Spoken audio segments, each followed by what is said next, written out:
Ay, sabi chubi ma dis ba wante la minyang. Ay, sumupopo da dis ndax sen waxama sonal. Ay, sabi chubi ma dis mi wanta la min yamal.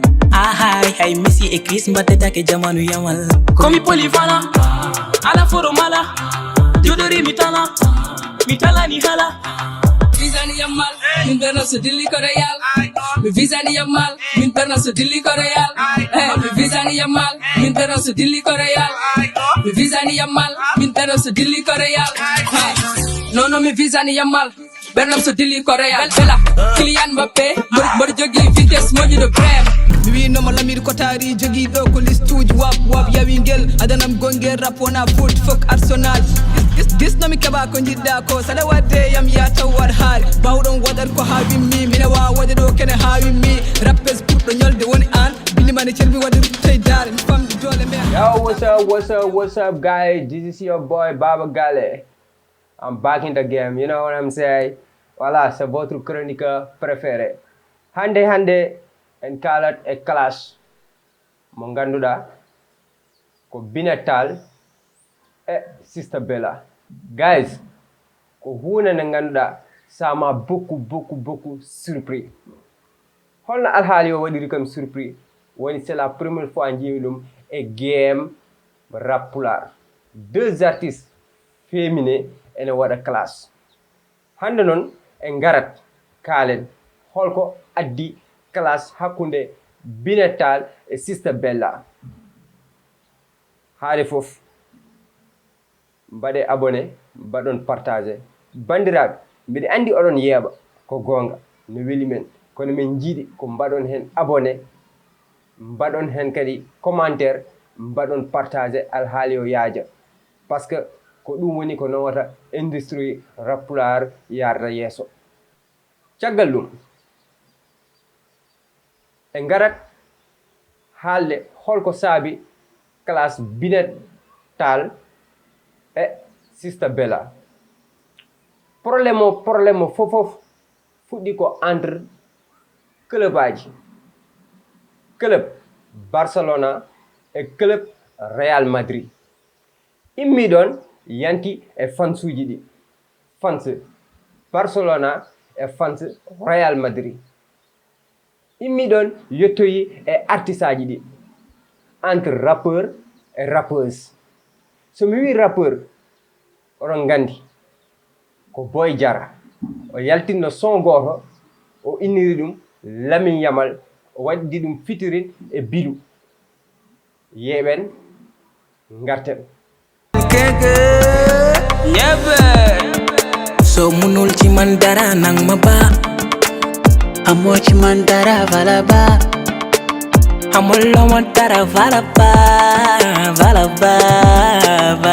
Ay, sabi chubi ma dis ba wante la minyang. Ay, sumupopo da dis ndax sen waxama sonal.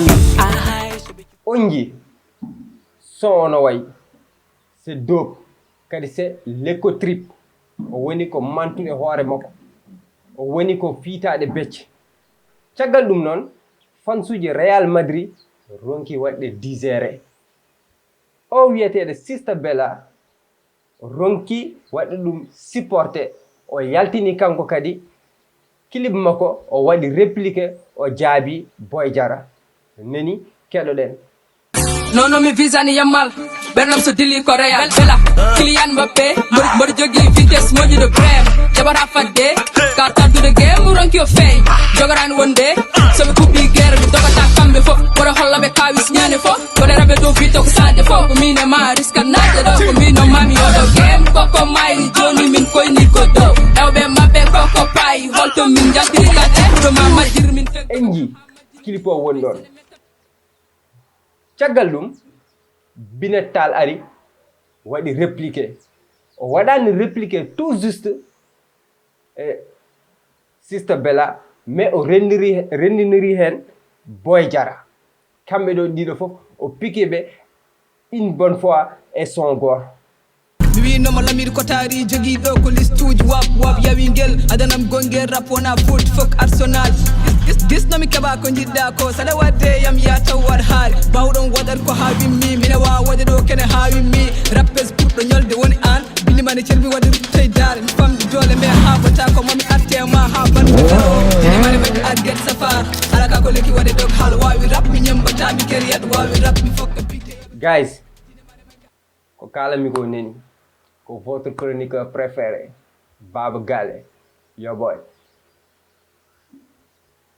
Min e vision min e yiyande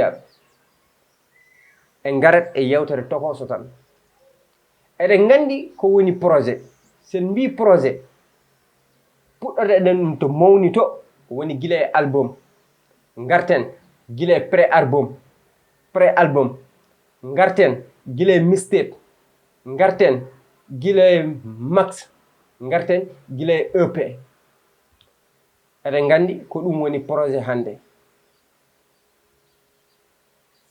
so artiste noon ne yaltina ko wayno projet noon projet ene jogui communication makko personnel an artiste saɗa yaltina projet ha joni heɓenne heɗade par ce que ko histoire o to fuɗɗode to gaddami ha gandon pourquoi hande Binatal jaabi sen yi projet waɗi ko 3 marketing avant projet o et moment projet o et après projet o sen ji clip mo Binatal yaltini waɗi pic Boy Jara pic Sister Bella ko promouvoir de projet makko no kalirmi nanen projet waɗi ko 3 marketing avant moment et après avant noon woni holko poɗɗa waɗde e première étape o woni avant o holko poɗɗa waɗde ha yimɓe wawa faɗde projet ma e fatgol mawgol ɗum woni avant projet o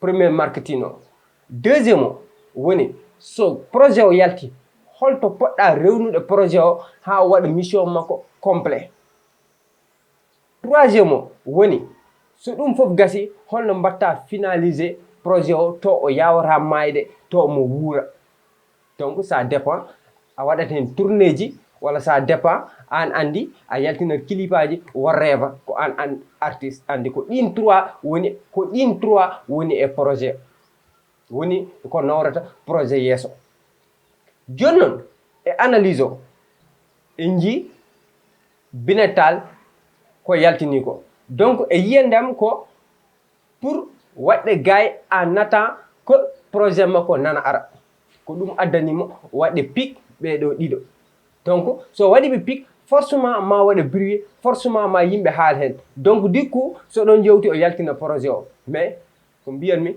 félicitation neɗɗo sa wi aɗa ƴetta suwa wonde hunde yo taw aɗa andani ɗum donc noon aɗa jogui entourage so tawi ko entourage o woni watma digal ya waɗni c'est une bonne chose so tawi ko miijo hoorema kadi c'est une bonne chose kadi bon sens kadi amen paadi kadi ko annduɗa ko ɗum woni projet mo defata o yo ɓendu e jaam min keɗo e jaam min kaala hen e jaam gay what's up no kalirmi ni c'est votre chroniqueur Baba Galle from Raplar Innovation mbaɗen abonné mbaɗen partage yaajinen ha yaaja ma en gartoy hen